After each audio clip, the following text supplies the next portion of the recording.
اللہ تبارک و تعالی نے ارشاد فرمایا الذین یذکرون اللہ قیاما وقعودا وعلی جنوبہم ویتفکرون فی خلق السماوات والارض. عقل رکھنے والوں کی تعریف کرتے ہوئے فرمایا ہے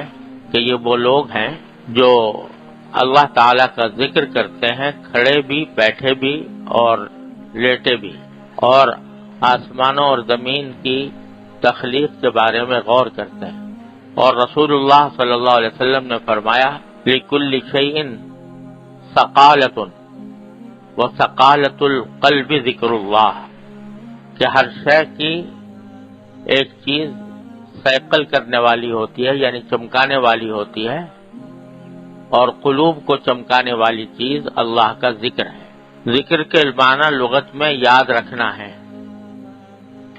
اس کا مقابل نسیان یعنی بھول جانا ہے. یاد رکھنا دو طرح سے ہوتا ہے، ایک صوری اور ایک حقیقی.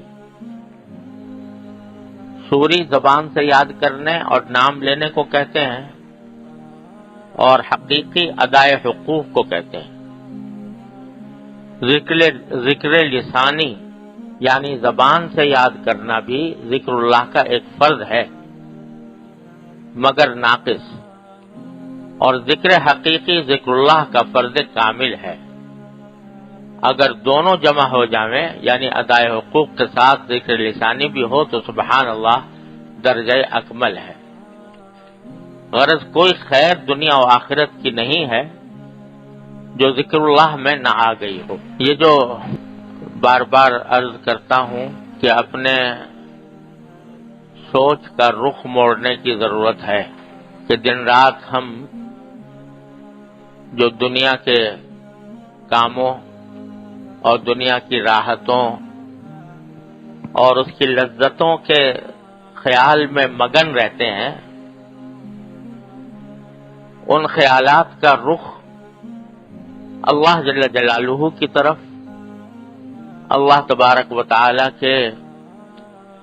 ذکر کی طرف اور اللہ تبارک و تعالی کی نعمتوں کی طرف موڑنا چاہیے. اور اس رخ موڑنے کے نتیجے میں انشاءاللہ اللہ تبارک و تعالی کے صرف دن بدن قرب حاصل ہوگا. اللہ تبارک و تعالی ہمیں آپ کو سب کو اس کی توفیق عطا فرمائے. لیکن یہ جیسا پہلے بھی عرض کیا تھا، یہ ایک لمحے میں، ایک دن میں، ایک دم سے یہ بات نہیں ہوتی، کیونکہ انسان کے خیالات جو ہیں وہ اس کے اختیار میں نہیں ہوتے، اکثر و بیشتر غیر اختیاری طور پر خیالات آتے رہتے ہیں.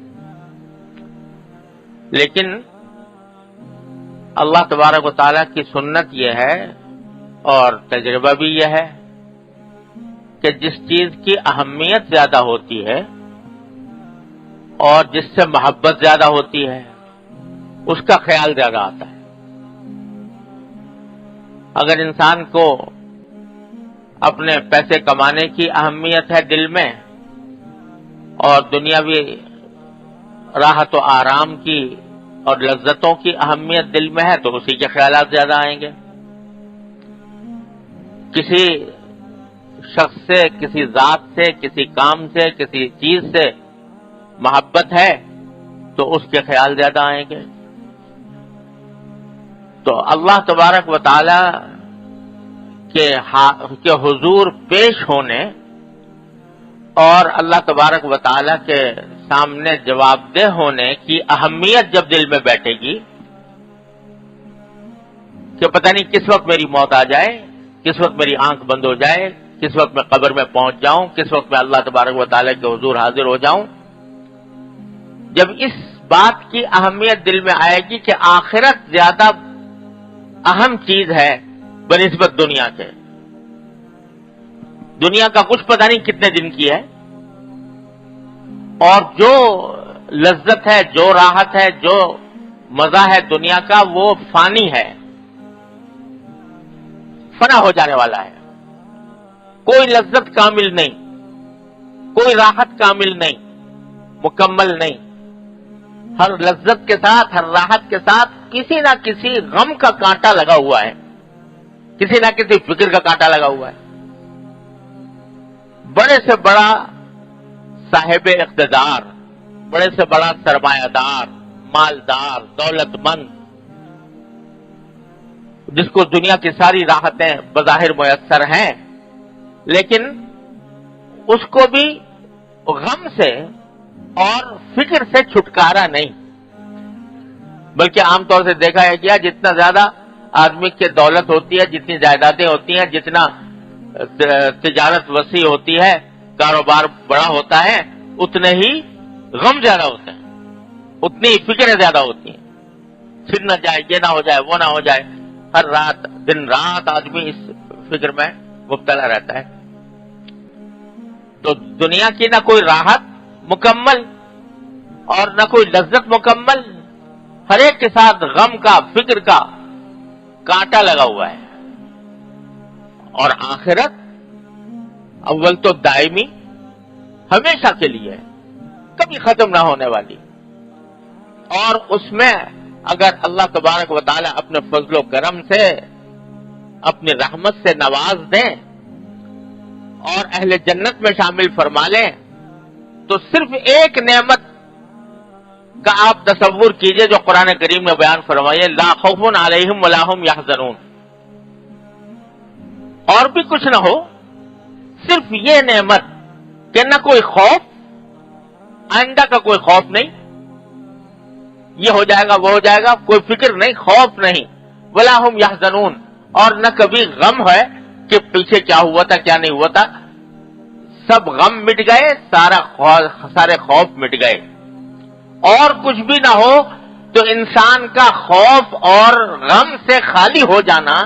یہ اتنی بڑی عظیم نعمت ہے کہ آج ہم اس کی کا تصور بھی نہیں کر سکتے۔ اس واسطے کبھی لمحہ کوئی ایسا آیا نہیں زندگی میں کسی بھی انسان پر کہ نہ اس کو خوف ہو اور نہ حزن ہو، نہ کوئی غم ہو، ایسا لمحہ آج تک کسی انسان پر آیا نہیں۔ تو جب ایسی کیفیت ہو جائے کہ نہ خوف ہو، نہ حزن ہو، نہ غم ہو،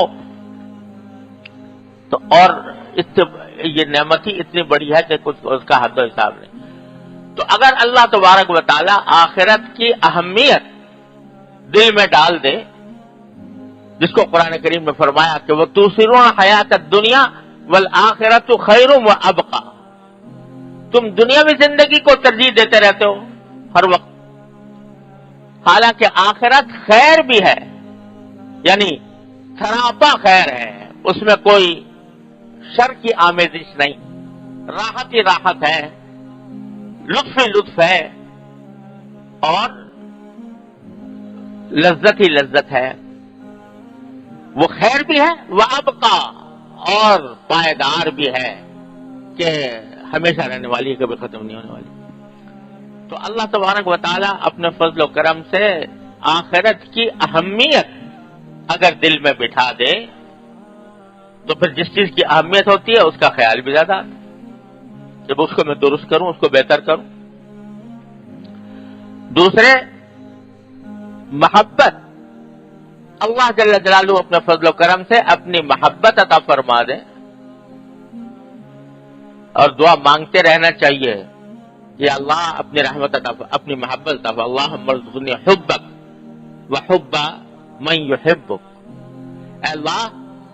اپنی محبت عطا فرما، اور جو آپ سے محبت کرتے ہو ان کی محبت عطا فرما۔